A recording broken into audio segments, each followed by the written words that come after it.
안녕하세요. 저는 30대의 여자 사람입니다. 저는 남한테 피해주지 말자를 제 좌우명으로 쭉 살아왔습니다. 지금도 제 좌우명은 변함이 없고요. 내가 남한테 도움이 되고 도움 주는 삶을 못 산다면 차라리 피해라도 끼치지 말고 잘 살자는 마음에서 정한 좌우명인데요. 요즘 제 삶의 모토와 기준이 마구 흔들리던 와중에 겪은 에피소드를 사연으로 보내봅니다. 저는 작년 5월에 결혼식을 올리고 현재 새신랑과 살고 있는 새 신부입니다. 저희 양가 부모님은 모두 불교 신자시고 저와 남편은 딱히 종교를 가진 것은 아니지만 가끔씩 마음이 허하거나 나들이를 갈 때 산속의 절을 찾아 절을 올리고 맑은 공기를 마시고 오는 걸 좋아하는 편이에요. 저희 친정은 그리 가족 형편이 넉넉한 편이 아닙니다. 제 대학 등록금은 아버지 회사에서 지원을 해주는 바람에 운 좋게 학자금 걱정 없이 잘 다닐 수 있었지만 혜택은 딱 거기까지였어요. 곧 퇴직을 하시게 된 아빠와 조그만 상점 하나를 동네에서 운영 중인데 다달이 50만 원이 좀 안 되는 월세를 내기도 벅차하시는 엄마의 아래서 저는 어떻게든 직장을 잡고 돈을 벌어와야 했습니다. 저는 이 집에 딱 하나뿐인 자식이었으니까요. 친구들이 휴학하고 짧게라도 국내외 여행을 가는 동안에도 전 단 한 번의 휴학을 생각해 본 적도 없이 오로지 취직 혹은 자격증 획득에만 몰두를 했어요. 그리고 정말로 대학을 졸업하기 전이었던 막학기 때 그 노력이 빛을 발하며 원하던 대기업에 단번에 채용이 되었고요. 그렇게 일을 하고 많은 돈은 아니지만 조금씩 월급이란 걸 받아오고 나니 부모님은 숨을 좀 트여하시는 것 같았습니다. 아빠는 인생의 절반 이상을 회사에서 일하며 보낸 분이셔서 그런지 제 직장 생활을 많이 이해해주려 하셨고 또 힘을 주려고 노력하셨어요. 가벼운 덕담부터 시작해서 아무리 용돈을 드려도 자기는 연금이 나오니까 괜찮다며 한사코 거절하곤 하셨죠. 반대로 엄마는 생활비가 필요하고 당장에 연금이 나오진 않으셔서 그런지 제가 드리는 용돈은 늘 기분 좋게 받아보곤 하셨지만 아빠만큼 늘 제 노력에 수고에 고마워하셨고 끝에는 미안하단 말을 잊지 않으셨죠. 상황이 이렇다 보니 저는 쉽사리 결혼을 생각해 볼 수가 없었습니다. 어쩌다 마음에 드는 사람을 만나서 연애를 해보긴 했지만 단 한 번도 그 사람과 결혼을 하고 아이를 낳아 새 가정을 꾸려보고 싶다는 마음이 들었던 적은 없었어요. 제가 결혼을 해버리면 재벌을 만나지 않는 이상은 평범한 남편과 살기 위해 제 월급은 온전히 새 가정을 위해 쓰여야 할 텐데 그렇게 되면 부모님께 용돈을 드릴 수가 없었으니까요. 이제 겨우 아버지 연금에 제 월급까지 더해서 밤에 먹고 싶은 배달음식 하나 정도는 마음껏 시켜 먹을 수 있는 정도가 되었는데 제 결혼으로 그 평온함과 안정을 한순간에 깨버리고 싶지 않았습니다. 그래서 요즘 젊은 사람들이 입에 달고 사는 말처럼 저 또한 결혼을 하지 않는 비혼을 선언해버렸죠. 부모님은 괜시리 본인들이 능력이 없어 제가 이런 선택을 한 것 같다며 또다시 미안해 하셨어요. 집도 턱하니 사주고 딸 용돈도 마구 쥐어주면서 풍족하게 키우고 싶었는데 그러지 못했다며 두고두고 아쉬워하셨지만 전 다 괜찮았어요. 누구보다 부모님의 마음을 잘 알고 있고 또 누구보다 비혼 생활을 잘 이겨낼 자신이 있었으니까요. 그렇게 저는 일에 미친 듯이 몰두를 하며 회사에서 주는 상여금이란 상여금은 거의 다 받아왔던 것 같습니다. 통장은 두둑히 쌓여져 갔고 그럴수록 일에 미쳐서 더 열심히 일과 자기계발에 힘썼어요. 30대에 들어서고는 확실히 함께 입사했던 여자 동기들보다 직급이며 회사 내 평판에서 앞서 있었고 몇몇 떨어져 나간 남자 동기들을 제외하곤 나머지 사람들도 저와 함께 어울리고 술자리를 가지며 회사 얘기를 나누고 미래를 고민하는 것을 좋아라 했죠. 주변 사람들에게 인정도 받고 그만큼 보상이 따르는 것 같아서 아무런 불만거리 없이 직장생활을 이어갔어요. 그러던 중 제가 부모님을 따라서 주말을 맞이해 근처 뒷산에 자리 잡은 작은 사찰을 찾았어요. 평소에도 부모님과 저녁 먹고 설렁설렁 날이 좋으면 산책을 하러 가는 곳이기도 했는데요. 낮에 가면 여기저기 등산을 하다가 사찰 앞에서 잠시 들고 온 커피를 마시면서 벤치에 앉아 부모님과 담소를 나누고 있는데 웬 여자분께서 저희한테 다가오시더라고요. 엄마보다 좀 나이가 있어 보이던 그 여자분은 다짜고짜 다가와서는 가족이냐고 여기 올 때마다 보는 것 같은데 참 보기 좋다면서 칭찬을 늘어놓으셨어요. 그 바람에 저희 가족은 동시에 말로만 듣던 그 도를 아시나요? 컴퍼니에서 나오신 분이라 생각이 되어 그 경계를 하기 시작했고요. 그런데 여자분이 저희에게 다가온 이유는 아주 뜻밖이었습니다. 바로 자신의 아들과 저를 소개시켜주고 싶다는 것이었죠. 자신의 부부도 불교 신자이고 근처에 살아서 이곳을 자주 놀러 오곤 하는데 그럴 때마다 부모님을 모시고 저를 찾는 제 모습이 너무도 효녀스럽고 착해 보였다며 사업을 하고는 자신의 아들의 짝으로 꼭 한번 소개를 해주고 싶은데 괜찮냐 물어보는 여자의 말이 내심 기분 나쁘지는 않았습니다. 내가 아직 죽지 않았구나 하며 속으로 흐뭇해하기도 했죠. 그래도 결혼은 아니라는 생각으로 최대한 예의 바르게 거절을 했는데 글쎄 제 뒤에서 저희 부모님은 딴 생각을 품고 계셨더라고요. 그 후 제가 야근이 있거나 피곤하면 평일에는 두 분이서만 사찰을 올라가곤 하셨는데 그럴 때마다 그 여자분과 다시 마주쳤나 보더라고요. 저희 부모님 입장에서는 사업하는 아들이라고 하니 그저 딸내미를 늦게라도 여유 있는 집안에 시집을 보내고 싶으셨던 것이고 상대방에서는 결혼을 못하고 있는데 제가 딱 며느리감으로 생각이 되니 선이라도 보게 해주고 싶었던 것이고 아무튼 자식들은 아무런 스파크가 없는데 부모님들끼리 오두방정을 떨며 인연이라고 선자리를 맞추셨고 그로 인해 전 영문도 모른 채 나간 자리에서 그 여자분과 그 여자분의 아들까지 만나보게 되었습니다. 생각보다 나쁘지 않은 비주얼에 사업을 해서 그런지 제가 저희 회사 상사분들한테 보던 값비싼 시계며 옷을 걸치고는 나타난 그 남자는 저와의 대화 코드도 잘 맞고 사람이 겸손하고 예의 바른 게 참 괜찮았습니다. 도중에 어머님들은 자리를 비켜주셨는데 저는 단둘이 있을 때 더 설레고 대화가 재밌었어요. 비오는 자랑스레 외치고 다짐했던 제가 어느 순간 이성에 홀딱 반해서는 정신을 못 차리고 있다는 걸 새삼 깨달았지만 정신을 차리고 싶지 않았어요. 너무도 오랜만에 만나보는 이성이고 또 무엇보다 제 맘에 쏙 드는 사람이었기에 그냥 이대로 비혼 선언을 차려야 할까 싶은 마음이었답니다. 그리고 결국 저는 그 남자와 1년의 불타는 연애를 마치고서 끝내 결혼식을 올렸답니다. 그 사람이 바로 지금의 제 남편이에요. 남편은 결혼을 하고 나서도 제가 봤던 것처럼 예의 바르고 다정한 사람이었어요. 무슨 사업을 하는 줄은 정확히 몰랐지만 한국의 영화를 다른 나라에 팔고 수출하는 일을 한다고 들었어요. 실제로 집에는 늘 제작사로부터 받아온 영화 포스터의 홍보 마케팅 자료들로 가득했었고 마침 당시 한국 영화가 기생충으로 전 세계에서 아주 대흥행을 기록하고 있던 데라서 남편은 결혼과 동시에 더더욱 바빠졌죠. 네가 우리 집안의 보배라며 남편의 사업이 잘 풀려가는 게 제 덕이라 말씀하시는 시어머니와 그런 시어머니 옆에서 맞장구를 쳐주며 절 지켜 세워주던 남편의 모습은 참 이상적이었고 또 설렜습니다. 꿈꿔보지 않았던 결혼 생활이라 긴장을 했지만 잔잔히 잘 흘러가는 것 같아서 만족스러웠죠. 저는 저대로 제 일에 소홀해하지 않았고 오히려 시집가고 나서 사람이 나태해졌다는 소리를 듣기 싫어서 더 독하고 열심히 직장 생활에 임했어요. 그렇게 각자가 자신의 위치에서 최선을 다해 열심히 살고 있었는데 어느 날 저희 부부에게 예상하지 못했던 변수가 생겨났어요. 바로 코로나가 터져버리며 전 세계에서 봉쇄 정책이 시행되기 시작한 것입니다. 막 영화관도 못 들어가게 하고 아예 매출을 못하게 막아버린 나라들까지 생겨나자 남편의 영화 사업이 순식간에 꼬여버리기 시작했어요. 작년 수익금이 제때 지불되지 않은 건 물론이고 앞으로 추가 영화 개봉까지 확답을 못 받는 상황 속에서 남편은 완전히 두 손 두 발을 닫은 채 그저 사태가 잠잠해지기만을 기다릴 수밖에 없었습니다. 그렇다 보니 자연스레 가세가 점점 기울어져 가는 듯 변해버렸고 저는 졸지에 저희 친정 뒷바라지를 하다가 남편 뒷바라지까지 해줘야 할 판이 되었네요. 처음엔 그것 또한 제 운명이겠지 하며 불평 없이 받아들이려고 했습니다.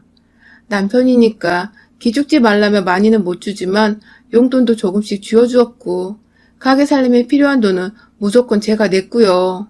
천만다행히게도 우리 사이에 아이가 없다면서 그걸 그나마 위안이라고 삼으며 살았죠. 하지만 점점 더 남편이 제게 돈을 빌려달라고 요구하고 부탁하는 일이 빈번해졌고 그 문제를 몇 번 언성이 오고 간 적도 있었습니다.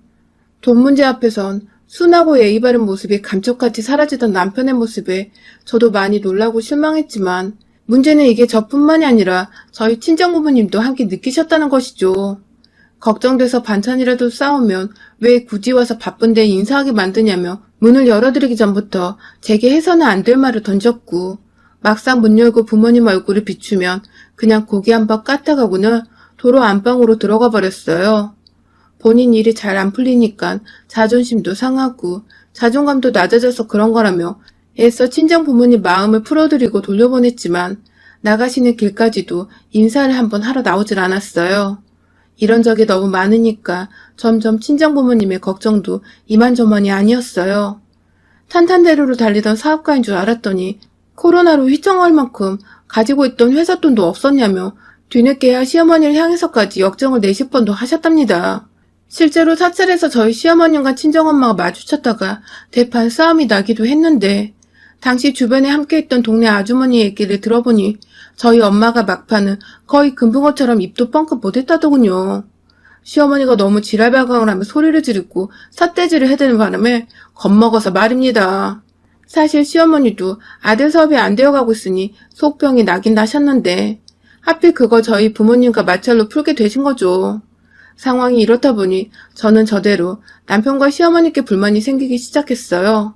어찌되었든 이 집안에 며느리 있고 아내니까 최대한 도울 수 있을 만큼 도와주려고 노력을 했지만 본인들 자존심 상한 게 먼저고 처지가 나빠진 것만 생각하기 바빴던 두 모자는 결코 제 도움을 달갑게만 생각하지 않았어요. 돈 빌리려는 자세가 삐딱한 것부터 시작해서 저희 친정부모님이 하소연을 하던 것에 괴성으로 맞받아치며 결국 그 후로는 사찰에서 마주쳐도 저희 부모님을 아는 척 안 하고 눈도 안 마주치려 하신다는 시어머니. 사돈을 향해 최소한의 예의를 갖추지 않은 것까지 싹 다 제가 눈에 불을 켜고 벼르고 있었습니다. 저는 시집간다고 경제적인 도움을 왕창 받은 것도 아니었고 제 딴엔 저도 모아놓고 있었던 돈을 써서 시집을 왔거든요. 지금은 남편 사업이 안 좋아서 제가 결혼 생활의 반 이상을 생활비며 자질구레한 것까지 다 경제적인 비용을 부담하고 있는 중이고요. 그런데 아무도 고맙단 말도 안 하고 인사도 안 하고 그렇다고 알아주지도 않네요. 제가 이 집안 장녀이자 외동으로 태어나서 여태껏 혼자 독립적으로 착실히 부모님 모셔보겠다고 일을 가며 살아갔던 독종인데 그런 저를 앞에 두고 이 모든 걸 엉망진창으로 만들려는 이 모자를 가만히 지켜보기엔 제 성질이 또 한 성질 했네요. 그러다 결국 일이 터졌어요. 아니 글쎄 시어머니가 어디서 술을 잔뜩 들이마셔서는 저희 친정집에 찾아오신 겁니다. 저는 그날 퇴근을 한 후 남편의 저녁상을 말끔하게 차려낸 뒤 같이 밥을 먹고는 산책을 할 겸 동네를 걸어보지 않겠냐고 먼저 손을 내밀었어요. 집에만 있으면 축 처지는 것 같으니 남편에게 오랜만에 바깥바람을 쐬어주고 싶었던 마음이었죠. 속으로 내심 아무것도 안 하고 누워 TV만 보는 이 인간이 답답한 것도 없잖아 있었지만 끝내 티 한 번 내질 않았고요. 하지만 남편은 뭐가 그리 불편하고 기분 나빴는지 제게 대답 대신 화를 내며 거절을 하더라고요. 귀찮게 왜 그러냐고 신경질을 부리던 남편의 모습은 정말 남아있던 티끌만한 정까지 떨어지게 만들었습니다. 와이프가 얼마나 만만했으면 저럴까 싶어서 순간 울컥해서 눈물이 나오려는 걸 참겠다며 후다닥 집 밖으로 나왔어요. 그리고는 동네를 산책하다가 아이스크림 몇 개를 사들고서는 친정으로 갔고요. 그런데 그 사이 술을 먹고 저희 집에 갔다가 제가 없는 걸 알고는 속이 뒤틀리셨는지 친정까지 찾아와 저를 찾던 시어머니. 결국 친정집에서 나오는 저를 보고는 아들만큼이나 신경질을 부리시더군요. 집에서 자기 아들은 아무것도 못하고 누워있는데 넌 팔자 좋게 친정을 오가며 쉬고 있냐며 대뜸 저희 부모님까지 싸잡아서는 개차반이라고 상종 못할 말종이라고 욕까지 짓거리셨어요. 졸지에 평안하게 아이스크림을 먹고 있다가 날벼락을 맞은 저와 저희 부모님은 어쩌다 저런 사돈을 만났나 싶어 머리가 지끈거리던 와중이었고요. 그러던 중 현관에 쭉 서있던 시어머니가 대뜸 신발을 신은 채 저희 집 안으로 들어와서는 자기 아이스크림은 없냐고 냉동실 문을 막 열어보기 시작하셨습니다. 술이 아주 꽐라가 되신 채로 사돈댁에 찾아오신 거였어요. 한참을 사돈집 냉동실을 뒤지다가 냉장고도 뒤지고 급기야 국물 있는 반찬통까지 멋대로 끄집어내서는 바닥에 내팽개치듯 내려놓는 바람에 뚜껑에 빠져 국물이 새는 상황까지 갔고 더 이상 보고만 있을 수 없어서 제가 다가가 말리려던 그때 시어머니가 제 머리끄댕이를 잡아당기셨어요. 남편 길을 못 피게 만들어서 아들 사업이 저 모양이 된 거라면서 제 머리를 막 잡아당기며 이리저리 흔드신다고 제가 도중에 머리를 옆에 있던 식탁에 찧어버리고 말았습니다. 진짜 피가 안 난 게 다행이었지 너무 아파서 눈물이 찔끔 흘러나왔어요. 듣도 보도 못한 욕을 2년 전전 섞어가며 내뱉으시는데 진짜 진절머리가 나더라고요. 중국에서 터져 세계로 퍼진 코로나로 인해 망한 영화 사업을 한국에서 나고 자라 토종인으로 살다가 지 아들과 결혼한 며느리 탓을 하고 앉아있으니 얼척이 없다 못해 웃기고 화가 나 죽는 줄 알았습니다. 어찌나 머리카락을 꽉 잡고 있었던지 저희 친정아버지가 달려들었는데도 손을 놓을 생각을 안 했어요. 친정엄마는 경찰에 신고를 하고 있고 전화를 끊자마자 남편한테 전화해서 당장 엄마 데려가려고 고래고래 소리를 지르고 있고 아주 개판되기 5분 전 상황이었던 그 순간 저도 도저히 당하고만 있을 수 없겠더군요. 남편 사업으로 저도 힘든 시기를 보내고 있는데 며느리와 으쌰으쌰 할 생각은 안 하고 그저 본인 상처받고 본인 힘든 것만 생각하고 행동하더니 결국 이렇게 친정에서 무례하게 난장판까지 일으킨 시어머니를 아주 홍군형을 내줘야겠다 생각했습니다. 별다른 방법이 필요 없었어요. 아이스크림을 먹고 싶다고 저희 친정엄마 냉동실을 마구잡이로 헤집어 놓으며 뒤집은 우리 시어머니의 소원을 이루어드리기 위해서 다칠랑 말랑 대롱대롱 거리고 있는 냉동실 문을 열고는 얼음을 꺼냈습니다. 여름엔 저희 가족들 모두 더위를 너무 많이 타는지라 얼음통에다가 얼음을 정말 꽉꽉 채워놓곤 하는데요. 이게 이렇게 쓰일 줄은 몰랐지만 그 통, 그래도 손으로 빼내서 술주정 부린다고 바닥에 쭈그려 앉아있던 시어머니의 머리 위로 확 쏟아 부어버렸어요. 아이스크림 찾다가 졸지에 얼음 폭탄을 맞은 시어머니는 뒤늦게야 얼음으로 인한 추위가 밀려왔던지 등에도 얼음이 들어간 것 같다며 절 붙잡고 빼내달라고 하는데 꼴도 보기 싫어서 시어머니 발을 걷어차버렸어요. 그때 아까 식탁에 부딪힌 머리에서 살짝 피가 났습니다. 피가 고이자 저희 부모님은 더더욱 화가 나버리셨고 저희 어머니는 결국 이성을 잃고서 남의 집 귀한 딸을 상처냈다고 다가가 시어머니 머리끄댕이를 완전히 쥐어잡고 질질 끌기 시작하셨어요. 어찌나 괴물 같던지 정말 어디서 괴력이 튀어나와서는 시어머니 머리를 흔들어대며 쌍욕을 퍼부으셨고요. 그 순간 경찰이 도착했고 곧이어 남편이 도착했습니다. 모든 상황을 토대로 경찰은 저희에게 유리한 쪽으로 판단을 했어요. 시어머니가 술에 취하신 것, 약속도 없이 사돈댁에 찾아와 반찬을 쏟고 냉장고 뒤지며 행패를 부린 것, 그러다 며느리 머리에 상처를 내고 많이는 아니지만 피까지 나오게 한 것, 그래서 할 수 없이 저희 엄마가 나섰다는 것까지. 상황이 너무 뻔해서 좋게 가족끼리 마무리를 하라고 하는데 저희 가족은 곧장 폭행으로 시어머니를 신고했습니다. 차마 제가 얼음을 쏟아 부었다는 말을 안 했는데 저희 시어머니가 알아서 술김에 자기가 쏟은 거라고 말을 횡설수설 하더군요.